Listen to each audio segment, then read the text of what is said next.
এখানে তো কোনো ধরনের কোনো সেফটির ব্যবস্থা নাই, কোনো সিকিউরিটি নাই। হ্যাঁ, এই কনস্ট্রাকশনের মালিক কে? আপনি নাকি? জি। আপনার সঙ্গে ইদানিং আমার খুব ঘন ঘন দেখা হয়ে যাচ্ছে।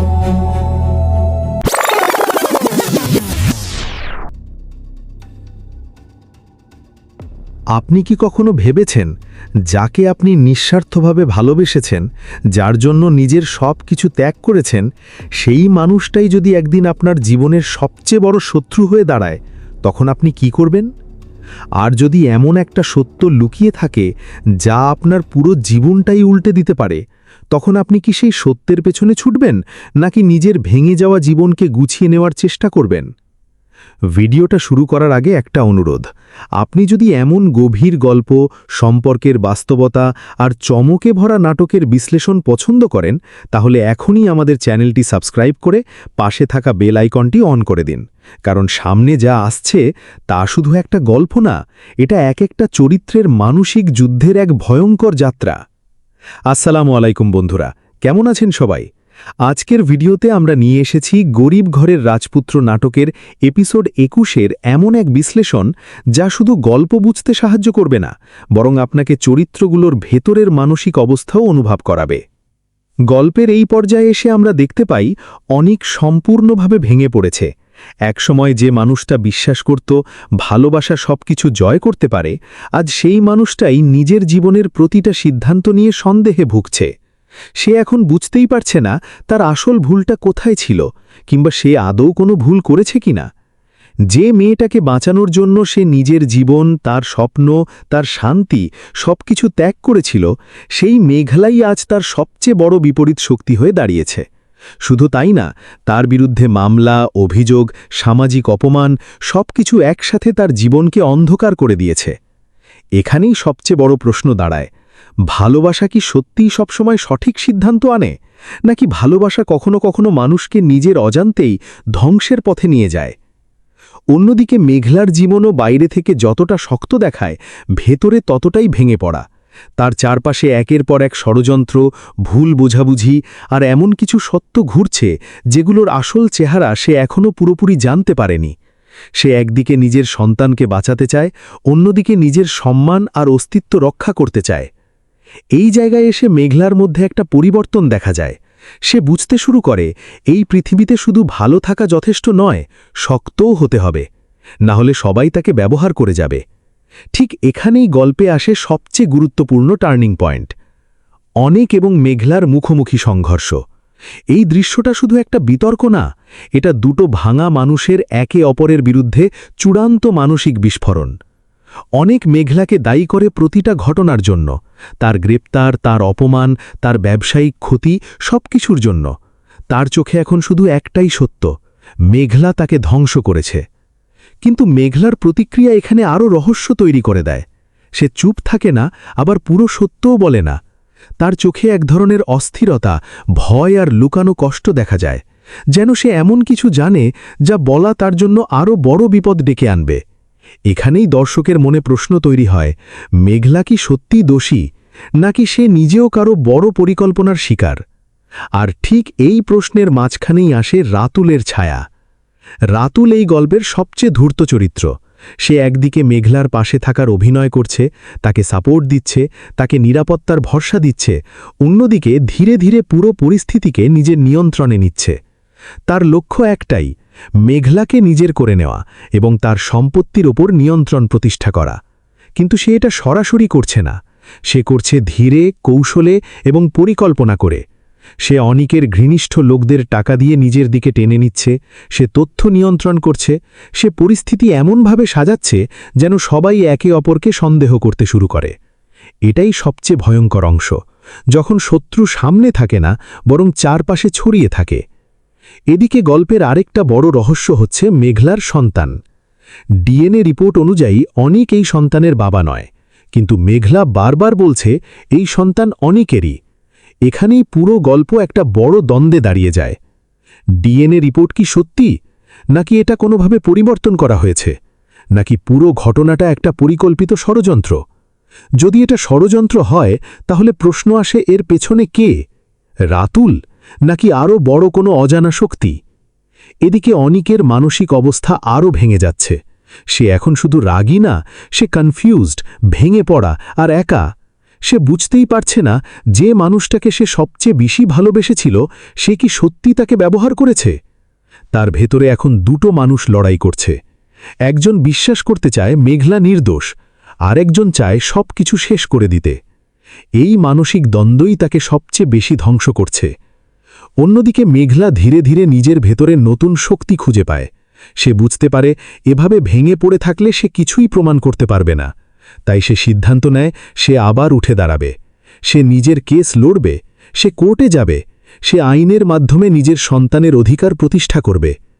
এই সিদ্ধান্ত নেওয়ার পর থেকেই গল্প আবার নতুন মোড় নিতে শুরু করে। কারণ এখন আর এটা শুধু সম্পর্কের গল্প নয়, এটা হয়ে গেছে আইনি যুদ্ধ, ক্ষমতার যুদ্ধ আর সত্য মিথ্যার যুদ্ধ। এখন প্রশ্ন হল, কোর্টে কি সত্য প্রমাণ হবে, নাকি প্রমাণ আরও বেশি জটিল হয়ে যাবে? আর যদি সত্য সামনে আসে তাহলে কার মুখোশ খুলে যাবে, রাতুলের নাকি পুরো সিস্টেমের? গল্পের সবচেয়ে বড় ইঙ্গিত পাওয়া যায় এখানেই। কেউই পুরো সত্য জানে না, প্রত্যেকে শুধু তার দেখা অংশটা জানে, আর সেটাকেই পুরো সত্য ভেবে নিচ্ছে। এটাই এই গল্পের সবচেয়ে বড় ট্র্যাজেডি। ভালোবাসা এখন সন্দেহে পরিণত হয়েছে, বিশ্বাস এখন অস্ত্র হয়ে গেছে, আর সত্য এখন লুকিয়ে আছে মিথ্যার গভীরে। এখন সবচেয়ে বড় প্রশ্নগুলো একসাথে দাঁড়িয়ে আছে। মেঘলার আসল সন্তানের বাবাকে? ডিএনএ রিপোর্ট কি সত্যি নাকি পরিবর্তন করা হয়েছে? রাতুল কি সত্যিই মূল পরিকল্পনাকারী? অনেক কি নির্দোষ নাকি সে সত্যিই কোনো ভুল করেছে? আর সবচেয়ে গুরুত্বপূর্ণ, এই গল্পের শেষে কে জিতবে, সত্য নাকি ষড়যন্ত্র? আগামী এপিসোড 22 হতে চলেছে এই গল্পের সবচেয়ে গুরুত্বপূর্ণ অধ্যায়, কারণ সেখানেই শুরু হবে আসল লড়াই। মেঘলার আদালতের যুদ্ধ, অনিকের ভাঙা বিশ্বাসের লড়াই আর রাতুলের আরও ভয়ঙ্কর পরিকল্পনা সবকিছু একসাথে সামনে আসতে চলেছে। তাই বলছি, এই গল্পের পরবর্তী পর্ব একদম মিস করবেন না। এখনই চ্যানেলটি সাবস্ক্রাইব করুন, বেল আইকন অন করুন আর আমাদের সাথে থাকুন। শুরুতেই একটা প্রশ্ন দিয়ে শুরু করা যাক। একটা সম্পর্ক কি শুধু ভালোবাসার ওপর টিকে থাকে, নাকি তার পেছনে দরকার সত্য, বিশ্বাস এবং পরিস্থিতির সঠিক বোঝাপড়া? এই নাটকের সবচেয়ে বড় শক্তি হল এখানে কেউ পুরোপুরি ভালো না, আবার কেউ পুরোপুরি খারাপও না। প্রত্যেকটা চরিত্রই নিজের দৃষ্টিকোণ থেকে সঠিক মনে করে কাজ করছে, আর এখান থেকেই জন্ম নিচ্ছে সবচেয়ে বড় সংঘাত। গল্পের শুরুতে আমরা দেখি অনেক মানসিকভাবে পুরোপুরি ভেঙে পড়েছে। একসময় যে মানুষটা ভালোবাসার জন্য সবকিছু করতে পারত, আজ সেই মানুষটাই নিজের ভালোবাসাকেই প্রশ্নবিদ্ধ করছে। তার সবচেয়ে বড় সমস্যা হল বিশ্বাস ভেঙে যাওয়া। আর যখন একজন মানুষের বিশ্বাস ভেঙে যায়, তখন সে বাস্তবতা আর সন্দেহের মধ্যে পার্থক্য করতে পারে না। এখানে অনিকের চরিত্র আমাদের একটা গুরুত্বপূর্ণ বিষয় শেখায়। ভালোবাসা যত গভীরই হোক, সন্দেহে যদি ঢুকে যায় তাহলে সেই ভালোবাসা ধীরে ধীরে বিষে পরিণত হয়। অন্যদিকে মেঘলার চরিত্র আরও জটিল। বাইরে থেকে তাকে শক্ত মনে হলেও ভেতরে সে একটা বিশাল মানসিক চাপের মধ্যে আছে। তার সামনে সবচেয়ে বড় সমস্যা হল নিজের সত্য প্রমাণ করা, কিন্তু সমস্যা হল তার সত্য আর সমাজের সামনে থাকা প্রমাণ একে অপরের সাথে মিলছে না। এখানেই প্রশ্ন আসে, সত্য কি সবসময় প্রমাণের ওপর নির্ভর করে, নাকি সত্যেরও এমন কিছু দিক থাকে যা প্রমাণে ধরা পড়ে না? মেঘলার সিদ্ধান্তগুলো অনেক সময় তাকে আরও কঠিন পরিস্থিতির দিকে ঠেলে দিচ্ছে।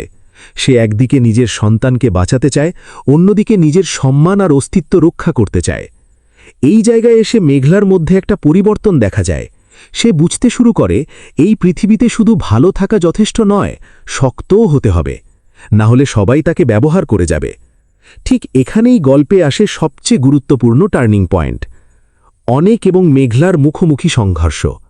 এই দৃশ্যটা শুধু একটা বিতর্ক না, এটা দুটো ভাঙা মানুষের একে অপরের বিরুদ্ধে চূড়ান্ত মানসিক বিস্ফোরণ। অনেক মেঘলাকে দায়ী করে প্রতিটা ঘটনার জন্য, তার গ্রেপ্তার, তার অপমান, তার ব্যবসায়িক ক্ষতি, সবকিছুর জন্য।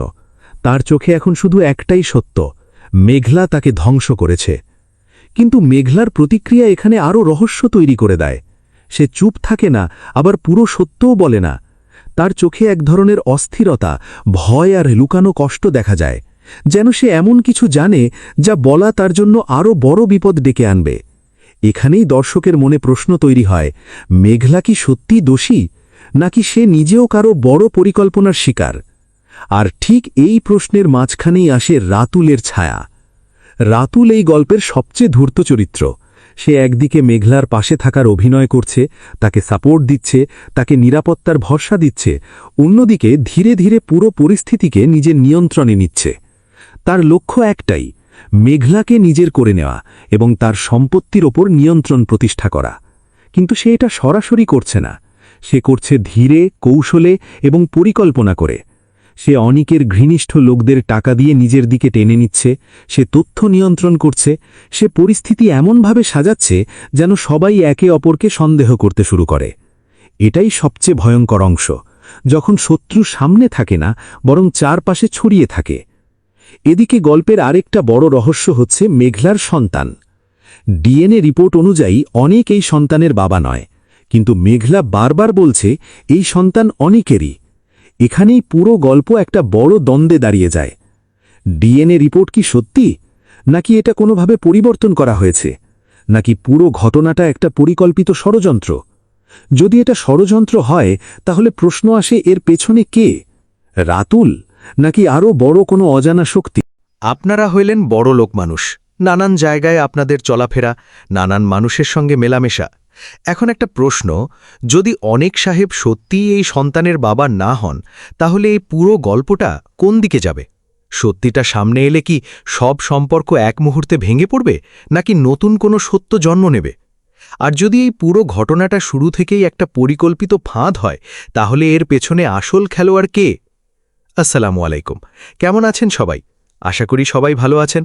আবারও চলে এসেছি গরিব ঘরের রাজপুত্র নাটকের নতুন আপডেট ও বিশ্লেষণ নিয়ে, যেখানে আজ আমরা শুধু গল্প না, বরং চরিত্রগুলোর মানসিক অবস্থা, ভবিষ্যৎ সম্ভাবনা এবং আসল রহস্য নিয়েও আলোচনা করব। ভিডিওটা শুরু করার আগে একটা ছোট্ট অনুরোধ, আপনি যদি এই ধরনের নাটকের বিশ্লেষণ, টুইস্ট, সম্পর্কের জটিলতা আর রহস্যভরা গল্প পছন্দ করেন, তাহলে এক্ষুনি চ্যানেলটি সাবস্ক্রাইব করে পাশে থাকা বেল আইকনটি অন করে দিন, কারণ সামনে যে 3টে এপিসোড আসছে সেগুলো গল্পের পুরো মোড় ঘুরিয়ে দিতে পারে। বন্ধুরা, ইতিমধ্যেই আপনারা গরিব ঘরের রাজপুত্র নাটকের 17তম পর্ব দেখে ফেলেছেন। এই পর্বটা ছিল একেবারে আবেগ, সন্দেহ, প্রতিশোধ আর চমকে ভরা। প্রতিটি দৃশ্যে মনে হয়েছে এখনই সত্যটা বের হয়ে আসবে, কিন্তু পরের মুহূর্তেই আবার নতুন রহস্য তৈরি হয়েছে। এই কারণে দর্শকদের মধ্যে প্রশ্নের শেষ নেই, সত্যটা আসলে কোথায়? চলুন তাহলে ধাপে ধাপে বিশ্লেষণ করি। গল্পের শুরুতেই আমরা দেখি সাব্বির গোপনে কিছু গুরুত্বপূর্ণ ডকুমেন্ট পাঠানোর চেষ্টা করছিল, কিন্তু সেই মুহূর্তেই সে ধরা পড়ে যায় রাতুলের হাতে। এই একটা ঘটনাই পুরো গল্পের দিক বদলে দেয়, কারণ সাব্বির ছিল সেই মানুষ যার মাধ্যমে অনেক গোপন তথ্য বাইরে যেতে পারত। এখানেই প্রশ্ন উঠে আসে, সাব্বির কি সত্যিই ভুল করেছে, নাকি তাকে ইচ্ছাকৃতভাবে ফাঁসানো হয়েছে? অন্যদিকে রাতুলের চরিত্র আরও রহস্যময় হয়ে ওঠে। সে সরাসরি কিছু না করেও পুরো পরিস্থিতিকে এমনভাবে নিয়ন্ত্রণ করছে যাতে সবাই একে অপরকে সন্দেহ করতে শুরু করে। তার কৌশল খুবই সূক্ষ্ম। সে সত্য বদলায় না, কিন্তু সত্যের চারপাশে সন্দেহ তৈরি করে দেয়। এটাই সবচেয়ে ভয়ঙ্কর স্টাইল। এখন আসি মেঘলার দিকে। মেঘলা এখন এমন এক অবস্থায় আছে যেখানে সে একদিকে নিজের সন্তান, অন্যদিকে নিজের সম্মান আর তৃতীয় দিকে পুরো সমাজের চাপের মধ্যে আটকে গেছে। তার সামনে সবাই প্রশ্ন তুলছে সন্তানের বাবা নিয়ে, আর মেঘলা বারবার একই কথা বলছে, এই সন্তানের বাবা অনেক। কিন্তু সমস্যা হচ্ছে, সত্য বললেই সবাই বিশ্বাস করবে এমন কোনো নিশ্চয়তা নেই। এখানেই সবচেয়ে বড় প্রশ্ন, সত্য কি প্রমাণ ছাড়া সত্য থাকে, নাকি সমাজ শুধু প্রমাণ দেখেই সত্য নির্ধারণ করে? এদিকে অনিকের ভেথায় শুরু হয় ভয়ঙ্কর মানসিক যুদ্ধ। একদিকে সে মেঘলাকে বিশ্বাস করতে চায়, অন্যদিকে চারপাশের মানুষ, পরিস্থিতি আর প্রমাণ তার মাথাকে বিভ্রান্ত করে দিচ্ছে। এই জায়গাটাই গল্পকে সবচেয়ে বাস্তব করে তোলে, কারণ বাস্তব জীবনেও আমরা অনেক সময় এমন অবস্থায় পড়ি যেখানে সত্য আর মিথ্যার মাঝের সীমারেখা মুছে যায়। এবার আসি রাতুলের আসল পরিকল্পনায়। রাতুল শুধু সম্পর্ক ভাঙছে না, সে ধীরে ধীরে পুরো সিস্টেমকে নিজের নিয়ন্ত্রণে নিচ্ছে। সে এমনভাবে খেলছে যাতে অনিক দুর্বল হয়, মেঘলা একা হয়ে যায়, আর সে ধীরে ধীরে সব কিছু নিজের দিকে টেনে নেয়। এখানে সবচেয়ে গুরুত্বপূর্ণ বিষয় হল, রাতুল কখনো সরাসরি আঘাত করে না, সে আঘাত করায় মানুষকে মানুষ নিজেই। এটাই তার আসল শক্তি। এদিকে মেঘলা এখন আর আগের মতো নরম নয়।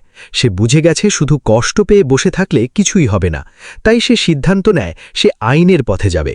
সে উকিলের সাহায্যে মামলা করার সিদ্ধান্ত নেয়, এটা তার জীবনের সবচেয়ে বড় মোড়, কারণ এখন আর বিষয়টা শুধু সম্পর্ক না, এটা আইনি লড়াই। এখানে 3টে বড় প্রশ্ন তৈরি হয়। ডিএনএ রিপোর্ট কি সত্যি, নাকি এটা কারো পরিকল্পিত পরিবর্তন? আর যদি পরিবর্তন হয়, তাহলে কে করেছে? এই প্রশ্নগুলোই পুরো গল্পের কেন্দ্রবিন্দু। এখন যদি ভবিষ্যতের দিকে তাকাই, তাহলে আসছে 3টে বড় এপিসোড, যেগুলো পুরো গল্প বদলে দিতে পারে। প্রথম এপিসোডে আমরা দেখতে পারি ডিএনএ রিপোর্ট নিয়ে নতুন তথ্য আসবে। দ্বিতীয় এপিসোডে অনিকের কোর্ট বা পুলিশের বড় সিদ্ধান্ত দেখা যেতে পারে। তৃতীয় এপিসোডে রাতুলের আসল মুখোশ খুলে যেতে পারে। কিন্তু সবচেয়ে বড় প্রশ্ন হল, এই 3টের মধ্যে সত্য আসবে কোনটায়, নাকি সত্য আরও গভীরে লুকিয়ে থাকবে? এখন আপনাদের জন্য 3টে গুরুত্বপূর্ণ প্রশ্ন রেখে যাচ্ছি। প্রথম প্রশ্ন, অনিক কি সত্যিই এই সন্তানের বাবা? দ্বিতীয় প্রশ্ন, রাতুল কি একাই খেলা বা খেলছে, নাকি কেউ তাকে ব্যবহার করছে? তৃতীয় প্রশ্ন, মেঘলা শেষ পর্যন্ত কার পাশে দাঁড়াবে, সত্যের নাকি আবেগের? আপনারা কমেন্টে অবশ্যই মতামত জানান, কারণ এই গল্প এখন এমন জায়গায় এসেছে যেখানে প্রতিটি সিদ্ধান্ত ভবিষ্যৎ পুরো বদলে দিতে পারে। সবশেষে একটা কথা, এই নাটক শুধু সম্পর্কের গল্প না, এটা বিশ্বাস, সন্দেহ আর ক্ষমতার এক ভয়ঙ্কর খেলা। আর এই খেলায় কে জিতবে সেটা জানতে হলে আমাদের অপেক্ষা করতে হবে আগামী 3টে এপিসোড পর্যন্ত।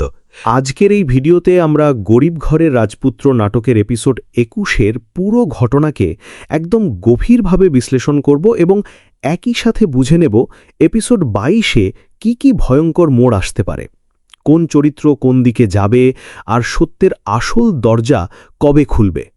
এই গল্পটা শুধু একটা নাটক না, বরং এখানে প্রতিটি দৃশ্যের ভেতরে লুকিয়ে আছে ভালোবাসা, বিশ্বাস, প্রতারণা, ক্ষমতা, টাকার লোভ আর মানসিক যুদ্ধের এক ভয়ঙ্কর সমন্বয়, যেটা ধীরে ধীরে সব চরিত্রকে এক অজানা অন্ধকারের দিকে টেনে নিয়ে যাচ্ছে।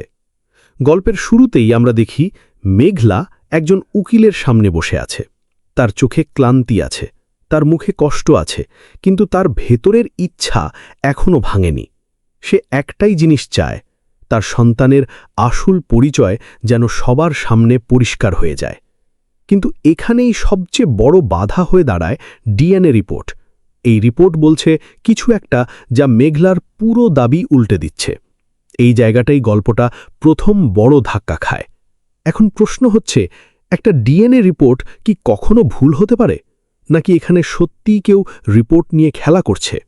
আর যদি রিপোর্টই ভুল হয়, তাহলে এর পেছনে কার হাত থাকতে পারে? উকিলও এখানে পুরোপুরি নিশ্চিত হতে পারছে না, কারণ আইন সবসময় প্রমাণের ওপর চলে। কিন্তু এখানে প্রমাণ আর বাস্তবতার মধ্যে একটা বড় ফারাক তৈরি হয়েছে। মেঘলার কান্না, তার আত্মবিশ্বাস আর তার দাবি সবকিছুই একদিকে, আর রিপোর্ট আর কাগজের সত্য অন্যদিকে। রাতুল ধীরে ধীরে নিজের আসল চেহারা না দেখালেও নিজের পরিকল্পনা অনেকটাই সামনে আনতে শুরু করছে। সে খুব ঠান্ডা মাথায় সবকিছু ম্যানেজ করছে। সে বস্তিতে গিয়ে মেঘলার পরিবারকে প্রভাবিত করার চেষ্টা করে, নিজেকে এমনভাবে উপস্থাপন করে যেন সে একজন দায়িত্ববান, স্থিতিশীল এবং ভবিষ্যতের জন্য সঠিক মানুষ। কিন্তু দর্শকদের মাথায় এখন একটা প্রশ্ন বারবার ঘুরছে, রাতুল কি সত্যি দায়িত্ব নিতে এসেছে, নাকি সে শুধুই একটা বড় সম্পত্তি আর ক্ষমতার পেছনে ছুটছে? তার চোখের ভেতরের লোভ ধীরে ধীরে স্পষ্ট হয়ে উঠছে। সে যেভাবে মেঘলাকে নিজের দিকে টানার চেষ্টা করছে, সেটা ভালোবাসার চেয়ে বেশি একটা পরিকল্পিত কৌশল বলে মনে হচ্ছে। এদিকে অনিক আর সাব্বিরের মধ্যে যে আলোচনা হয়, সেটাও খুব গুরুত্বপূর্ণ। সাব্বির বারবার বোঝানোর চেষ্টা করে যে ডিএনএ রিপোর্ট ভুল হতে পারে, প্রযুক্তিগত সমস্যা থাকতে পারে, বা কেউ ইচ্ছেকৃতভাবে কিছু পরিবর্তন করতে পারে। কিন্তু অনিক এখন আর কিছুই শুনতে চায় না। তার ভেতরে এক ভয়ঙ্কর মানসিক ভাঙন শুরু হয়েছে। তার সবচেয়ে বড় প্রশ্ন এখন, যাকে সে নিজের জীবনের চেয়েও বেশি বিশ্বাস করেছিল, সে কি সত্যি তাকে ধোঁকা দিয়েছে? এই প্রশ্নই অনিককে ধীরে ধীরে ভেতর থেকে শেষ করে দিচ্ছে। সে আর আগের মতো শক্ত নেই, তার ভেতরের বিশ্বাস ভেঙে গেছে, আর সেই ভাঙনের শব্দ এখন তার প্রতিটি সিদ্ধান্তে প্রভাব ফেলছে। এরপর গল্পে আসে রাতুলের সবচেয়ে বড় চাল। সে সরাসরি অনিকের বাড়িতে হাজির হয়, হাতে মিষ্টি, মুখে হাসি, কিন্তু কথার ভেতরে বিষ। সে বলে যে সে মেঘলাকে বিয়ে করতে চায়। এই কথাটা শোনার সাথে সাথে অনিক পুরোপুরি ভেঙে পড়ে না, বরং তার ভেতরে আগুন জ্বলে ওঠে। সে রেগে গিয়ে রাতুলকে অপমান করে, বাড়ি থেকে বের করে দেয়, এমনকি শারীরিক প্রতিক্রিয়াও ঘটে। কিন্তু এখানেই সবচেয়ে বড় প্রশ্ন তৈরি হয়, রাতুল কি ইচ্ছে করেই এই পরিস্থিতি তৈরি করছে, নাকি সে জানে যে এই প্রতিক্রিয়া হবেই আর সেটাই তার আসল উদ্দেশ্য? কারণ যেভাবে সে সবকিছু ম্যানেজ করছে তাতে মনে হচ্ছে সে প্রতিটি মানুষের দুর্বল জায়গা ধরেই আঘাত করছে। এরপর বৃষ্টি একটা খুব গুরুত্বপূর্ণ প্রশ্ন তোলে, যা পুরো গল্পে নতুন সন্দেহ তৈরি করে দেয়। সে জিজ্ঞেস করে, ডিভোর্স না হয়ে কিভাবে নতুন বিয়ে সম্ভব? এই প্রশ্ন শুধু আইনি না, এটা নৈতিক প্রশ্ন। আর এই প্রশ্নই অনিকের মাথায় নতুন করে সন্দেহ ঢুকিয়ে দেয়। সে আর বসে থাকতে পারে না, সে সত্য জানার জন্য বস্তির দিকে ছুটে যায়। কিন্তু সেখানে গিয়ে সে যা দেখে, যা শোনে, তা তার ভেতরের বিশ্বাসকে আরও ভেঙে দেয়। মেঘলা বারবার চিৎকার করে বলে যে তার সন্তানের বাবা অনিক, কিন্তু অনিক এখন আর সেটা বিশ্বাস করতে পারছে না। এখানেই গল্পের সবচেয়ে বড় ট্র্যাজেডি শুরু হয়। ভালোবাসা যখন সন্দেহে পরিণত হয়, তখন সম্পর্ক কি আর আগের মতো থাকে? এটা শুধু একটা সম্পর্কের গল্প না, এটা বিশ্বাস ভাঙার গল্প। এপিসোডের শেষ দিকে আসে সবচেয়ে বড় শক। একটি হাউজিং প্রজেক্টে একজন শ্রমিক মারা যায়, আর সেই প্রজেক্টের সাথে অনিকের নাম জড়িয়ে যায়। পুলিশ এসে তাকে গ্রেপ্তার করে। এই মুহূর্তে গল্প পুরোপুরি অন্যদিকে চলে যায়। এখন সবচেয়ে বড় প্রশ্ন হচ্ছে, এই মৃত্যু কি একটা দুর্ঘটনা, নাকি এটা একটা পরিকল্পিত হত্যা? আর যদি পরিকল্পিত হয়, তাহলে এর পেছনে কার হাত? ঠিক তখনই দূর থেকে রাতুলকে দেখা যায়, যে লুকিয়ে পুরো ঘটনাটা পর্যবেক্ষণ করছে। এটাই সবচেয়ে রহস্যময় মুহূর্ত, কারণ একজন মানুষ যদি নির্দোষ হয়, তাহলে সে লুকিয়ে থাকবে কেন? এখন দর্শকদের মাথায় একটাই প্রশ্ন ঘুরছে, রাতুল কি আসল মাস্টারমাইন্ড, নাকি সে শুধু পরিস্থিতির সুযোগ নিচ্ছে? এদিকে অনেক জেলে যাওয়ার পর গল্প আরও ভয়ঙ্কর দিকে যেতে পারে। তার মানসিক অবস্থা আরও ভেঙে পড়বে, তার বিশ্বাস আরও শেষ হয়ে যাবে। আর মেঘলা তখন এক ভয়ঙ্কর দ্বন্দ্বে পড়ে যাবে। একদিকে অনিকের প্রতি পুরনো ভালোবাসা, অন্যদিকে তার প্রতি জমে থাকা রাগ আর অবিশ্বাস। এই দুই অনুভূতির মাঝখানে দাঁড়িয়ে মেঘলা কি সিদ্ধান্ত নেবে, সেটাই এখন সবচেয়ে বড় প্রশ্ন। সে কি অনিকের পাশে দাঁড়াবে, নাকি সত্য প্রমাণের জন্য তার বিরুদ্ধে যাবে? আর সবচেয়ে বড় প্রশ্ন, সে কি শেষ মুহূর্তে তার সিদ্ধান্ত বদলাবে? অন্যদিকে রাতুল এই পরিস্থিতিকে আরও ব্যবহার করতে চাইবে। সে জানে যখন একজন মানুষ দুর্বল থাকে, তখন তাকে নিয়ন্ত্রণ করা সহজ হয়। সে মেঘলাকে আরও কাছে আনার চেষ্টা করবে এবং অনেককে আরও ফাঁদে ফেলতে পারে। এখানে আরেকটা গুরুত্বপূর্ণ দিক হল বৃষ্টি এবং তার পরিবার। তারা কি সত্যের পক্ষে দাঁড়াবে, নাকি তারা নিজের নিরাপত্তার জন্য চুপ থাকবে, নাকি তারা এমন কিছু তথ্য বের করবে যা পুরো গল্পকে বদলে দেবে? সব মিলিয়ে গল্প এখন এমন জায়গায় এসে দাঁড়িয়েছে যেখানে প্রতিটি চরিত্র নিজের সত্য নিয়ে লড়ছে, কিন্তু কেউই পুরো সত্য জানে না। এখন সবচেয়ে বড় প্রশ্নগুলো একসাথে দাঁড়িয়ে আছে। মেঘলার সন্তানের আসল বাবাকে? ডিএনএ রিপোর্ট কি সত্যি নাকি কোনো ষড়যন্ত্র? রাতুল কি সত্যিই ভালো, নাকি সে পুরো পরিকল্পনার মাস্টারমাইন্ড? অনেক কি নির্দোষ, নাকি তার বিরুদ্ধে সত্যি প্রমাণ আছে? আর সবচেয়ে গুরুত্বপূর্ণ, সত্য কি শেষ পর্যন্ত সামনে আসবে? এপিসোড ২২ এই সব প্রশ্নের উত্তর দিতে পারে, আবার আরও নতুন প্রশ্নও তৈরি করতে পারে। কারণ এই গল্প এখন এমন জায়গায় পৌঁছে গেছে যেখানে প্রতিটি সত্যের ভেতরে আরেকটা নতুন রহস্য লুকিয়ে আছে। মানুষটা থাকে না, আবার পুরোপুরি নতুন মানুষও হয়ে উঠতে পারে না। এই মাঝামাঝি অবস্থাটাই সবচেয়ে বিপজ্জনক। আরেকটা বিষয় খুব গুরুত্বপূর্ণ, সমাজের প্রতিক্রিয়া। যখন কেউ গরিব থাকে, তখন তার কথা কেউ খুব একটা গুরুত্ব দেয় না, কিন্তু যখন সেই মানুষটা সফল হয়, তখন হঠাৎ করেই তার চারপাশে মানুষের ভিড় বেড়ে যায়। কেউ প্রশংসা করে, কেউ সুযোগ খোঁজে, আবার কেউ হিংসা করে। এই মিশ্র প্রতিক্রিয়াই একজন মানুষের মানসিক অবস্থাকে আরও জটিল করে তোলে। সবচেয়ে বড় পরিবর্তনটা হয় সম্পর্কের ক্ষেত্রে, কারণ সম্পর্ক তখন আর শুধু আবেগের থাকে না, সেখানে স্বার্থও ঢুকে যায়। কে সত্যি পাশে আছে আর কে শুধু সুবিধার জন্য আছে, এই পার্থক্য বোঝা তখন খুব কঠিন হয়ে যায়। এই পুরো প্রসেসটাই আসলে একটা মানবিক পরীক্ষা। টাকা এখানে শুধু একটা মাধ্যম, কিন্তু আসল পরীক্ষা হয় মানুষের চরিত্রের। এখন অনেকেই প্রশ্ন করতে পারে, তাহলে কি ধনী হওয়া খারাপ? উত্তরটা না, ধনী হওয়া খারাপ না, কিন্তু হঠাৎ পরিবর্তনটা মানুষকে অস্থির করে তোলে। যে মানুষ ধীরে ধীরে ওপরে ওঠে সে অনেক সময় মানিয়ে নিতে পারে, কিন্তু যে মানুষ এক লাফে পরিবর্তন পায় সে অনেক সময় নিজেকেই হারিয়ে ফেলে। আর এই কারণেই এমন গল্পগুলো দর্শকদের কাছে এত জনপ্রিয়, কারণ এগুলো শুধু বিনোদন না, এগুলো বাস্তব জীবনের প্রতিচ্ছবি। আমরা নিজের চারপাশেও এমন অনেক মানুষ দেখি যারা পরিস্থিতি বদলানোর সাথে সাথে বদলে যায়। সবশেষে একটা বিষয় খুব পরিষ্কার, মানুষের আসল পরিচয় তার টাকা না, তার পরিস্থিতিও না। মানুষের আসল পরিচয় তার আচরণ, তার সিদ্ধান্ত আর তার চরিত্র। আজকের আলোচনা এখানেই শেষ করছি। আপনারা যদি এমন আরও বাস্তবধর্মী ব্যাখ্যামূলক কন্টেন্ট চান তাহলে অবশ্যই জানাবেন।